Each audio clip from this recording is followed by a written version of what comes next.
Four Downs with Rich. Here we go. First down. First down, Sunday Night Football for week number 9 on NBC between the Patriots and Ravens is huge. Just absolutely huge. And you're probably sitting there saying, thanks, Rich. Appreciate you going out on such a very long Obvious limb right there. But here's where I'm backing it up.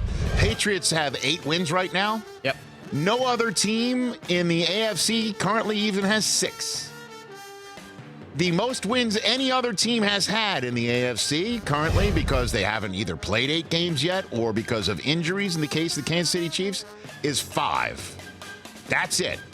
And the Chiefs are currently 5-3. They do take on the New England Patriots later on in this season when they visit New England in Week 14.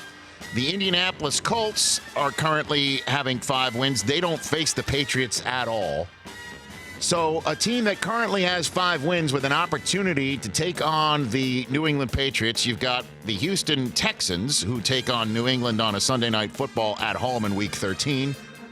They don't have J.J. Watt. I don't know if you think that they have the ability to go ahead and beat New England and then make sure that New England loses 2 more games so they could use that tie break to make sure New England has to visit them for an AFC Championship game, similar to the fact that Kansas City did last year. Didn't work out anyway. Will Kansas City have the horses, with Matt Moore maybe starting this week, or even with Patrick Mahomes coming back, to beat New England later on this year and then make sure that New England loses 2 more times so they could exact that tiebreak? That's why the Ravens have got to win this one. They would be just a game behind New England with that tiebreak in their back pocket. Baltimore, you want to go to the Super Bowl this year, you would behoove yourself to win this game and make sure that New England visits you in January.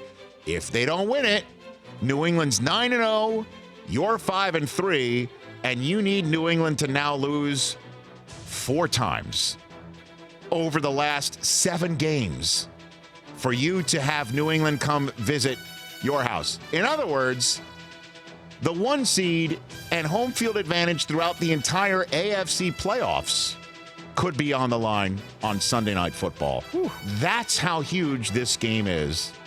Second down. Second down. All right, while we're looking over the steering wheel at the second half of the season right now, let's take a look at some key dates that are already emerging in the National Football Conference, where things are very, very tight. I've already said in my previous 4 downs that could have been last week that a 10-win team, in a hot take, my 4th down hot take, a 10-win team is not going to make the playoffs in the NFC. So here are some key dates for you right now.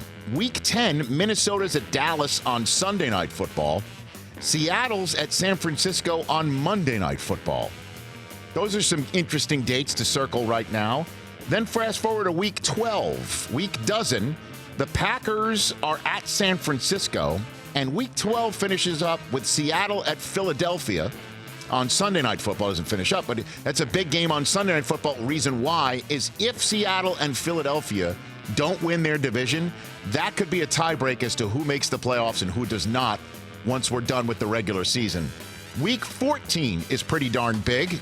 You've got the 49ers. You've got the 49ers at the New Orleans Saints.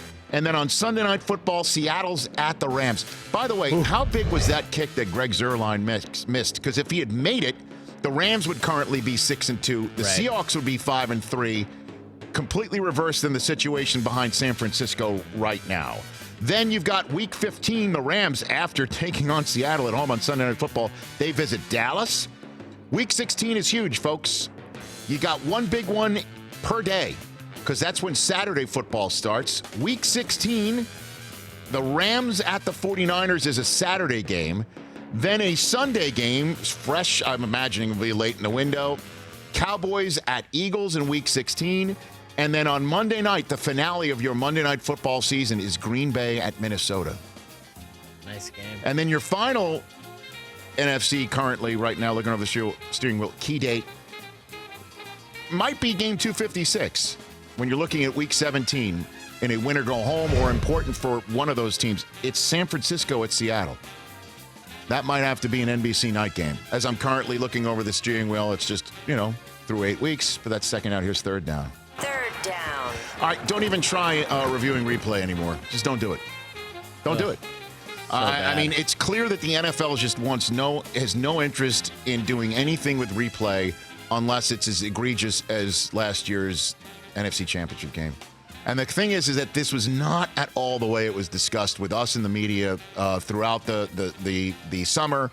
And to the credit, I think, of the NFL, they tightened up a little bit of the bolts here on instant replay with pass interference, but it's just not happening. And the reason why I'm saying that is we saw another one last night where it looked like you could pick up the flag on an offensive pass interference, but they don't pick it up. And this week in Indianapolis, Frank Reich challenged a pass interference call that was as a non-call, wanted one placed on the field via replay.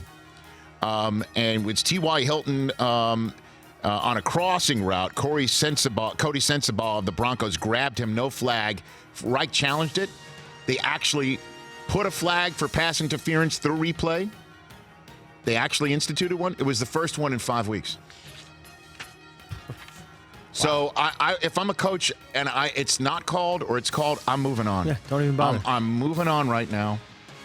And until the league can figure, and like John Parry said on Monday Night Football last night, until the league is all up, buttoned up, all on the same page right now as to what it is and what it isn't, as a coach, I'm just avoiding it. Let's get to fourth down. Fourth down. Oh, Mikey, you know what time it is. He's walking over. Fourth down hot take. The hot take plank. Did you write down those words to I make didn't. sure you don't mess it up? I didn't. You actually did it off the top. I'm just riffing off the top. Actually, you eased into it. You said fourth down hot take. Then you said the hot take plank. Hot take Is that hot plank take or hot, exactly. hot pake tank? Nope. Or, okay, very Ease good. my way into All right, it. Here we go. I'm learning. Wiser. I said this a couple weeks ago, and I'm going to back it up. I said a couple weeks ago when they were a mere 2-4 going into their bye week that I'm okay with the Cleveland Browns still. Oh, geez. I'm still okay with the Cleveland Browns because I see the soft part of their schedule coming up. And I said even with them coming off the bye in New England, I'm still fine with the Cleveland Browns. Even the way the Browns looked in New England and the way that everything's swirling around the team right now. But My fourth down hot take.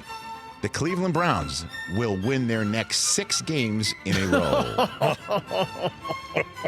Will win their next 6 games in a row. Oh, Lordy. Okay. They're taking on, next up in Denver.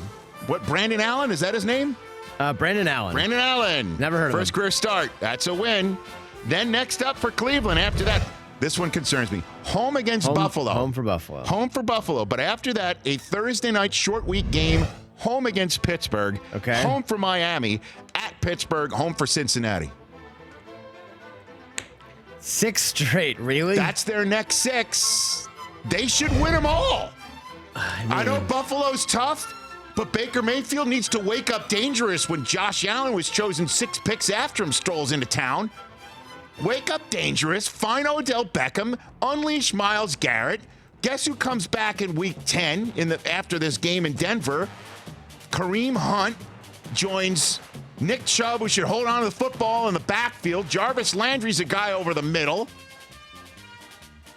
Cleveland Browns should win the next 6 games. This isn't so damn hot. That's my 4 down.